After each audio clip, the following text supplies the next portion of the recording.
Argile, c'est de la roche, c'est ce qu'on utilise pour faire de la poterie, parce que c'est une roche malléable, molle, pas du tout comme le film de Matthew Vaughn.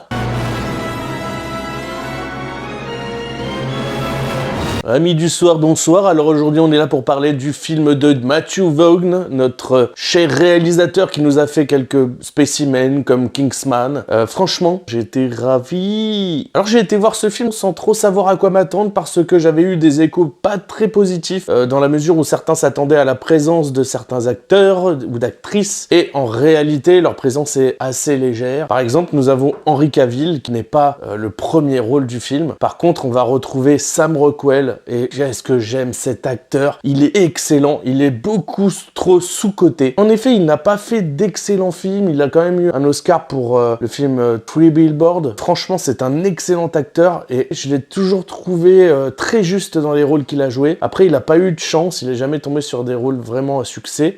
Mais franchement, c'est un excellent acteur et je ne regrette pas que ce soit lui qui soit le premier rôle du film et pas Henry Cavill. Voilà, ça c'est mon avis parce que j'ai envie de le donner. On va retrouver pas mal d'acteurs et d'actrices dans ce film assez connus. On va retrouver Bryce Dallas Howard dans le rôle principal de l'écrivaine. Et on va retrouver John Cena, Samuel L. Jackson, Dua Lipa, Sofia Boutella, Sam Rockwell, Henry Cavill, Bryan Cranston. On a quand même un nombre d'acteurs talentueux au mètre carré qui est assez cool. Et le film est franchement bon. Après, on joue pas extrêmement sur les talents d'acteurs et d'actrices de chacun. Mais le film est très très bon, très divertissant. On est dans une folie douce. C'est très sympathique, on a certaines scènes d'action qui sont surréalistes, complètement délirantes, un peu loufoques, et c'est vraiment sympa. Lorsque vous verrez le film, je vous spoil pas trop, mais alors moi, ça m'a donné envie de faire du patin à glace, je sais pas pour vous, mais il y a une scène franchement excellente de patin à glace, on peut dire ça comme ça. Le scénario est assez cool en fait, on retrouve une écrivaine, donc Bryce Dallas Howard, et elle écrit des romans d'espionnage. Tous les personnages finalement qui sont dans ces romans vont traduire une réalité et du coup elle va se retrouver mêlée à une enquête. Moi j'arrive un petit peu tard, tout le monde m'en avait un petit peu parlé de ce film, je savais pas trop à quoi m'attendre, j'avais des avis mitigés en réalité, et moi franchement j'ai passé un super bon moment parce que je m'attendais pas à grand chose. Il y a une vraie folie dans la réalisation, on retrouve un petit peu ce qu'on aime dans le cinéma de Matthew Vaughn, il y a un bon délire, franchement c'est assez rythmé, et franchement on s'ennuie pas une seconde. Elle ne comprend pas pourquoi, mais apparemment ces livres révèlent l'avenir de ce qu'il se passe dans la réalité. Donc on a un ennemi, un antagoniste qui est une espèce de société d'espionnage secrète, et en fait cette société veut retrouver quelque chose, et ils sont persuadés que c'est elle qui va pouvoir les aider puisque ces livres reflètent l'avenir, reflètent la réalité de ce qu'il se passe. Donc c'est assez marrant, c'est un petit peu tiré par les cheveux, et elle va se retrouver aidée par un personnage qui débarque dans sa vie, et là on se retrouve dans la scène du train qui est d'ailleurs je trouve excellente, mais c'est vraiment drôle en fait. On n'est pas dans un comique dans le dialogue, les dialogues sont pas spécialement drôles, par contre on est dans un comique de situation, donc c'est pas du tout la même chose dans ce qu'on recherche. Le comique est dans l'action et dans ce qu'il se passe, et bien sûr il y a des moments assez épiques avec de la couleur, avec des actions complètement déglinguées, et il y a des rebondissements en permanence durant tout le film.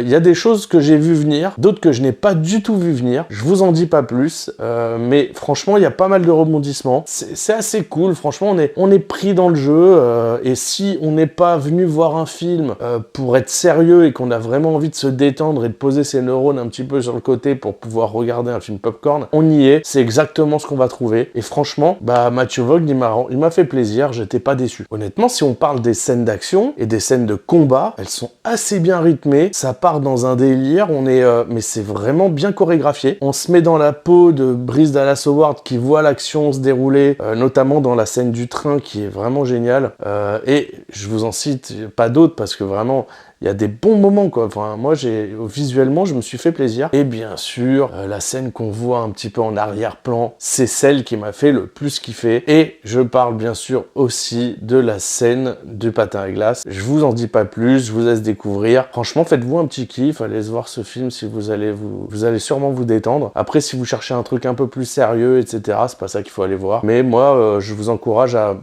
y aller l'esprit ouvert, et vous allez passer un bon moment. Donc le fait que Henry Cavill Cavill, Samuel Jackson, etc. est un rôle secondaire, ne me pose aucun problème. John Cena également a un rôle secondaire. Et donc on a Bryce Dallas Howard qui, avec Sam Rockwell, qui sont les rôles principaux. Et franchement, mais ils ont un duo très efficace et ils se donnent bien la réplique, quoi. Et bien sûr, Sam Rockwell, franchement, mais il remplit son rôle à la perfection. Et le scénario n'est pas tiré par les cheveux suffisamment pour qu'on soit dégoûté. On passe vraiment un bon moment, on se demande où on va. Il y a même un petit rebondissement final qui nous suggère qu'on pourrait avoir une suite. Je vous souhaite d'aller voir ce film et d'y aller détendu, en mode tranquillou. Franchement, allez voir ce film, vous me direz si vous avez aimé ou pas. En tout cas, moi, je vous souhaite une bonne visualisation, un bon ciné et à bientôt.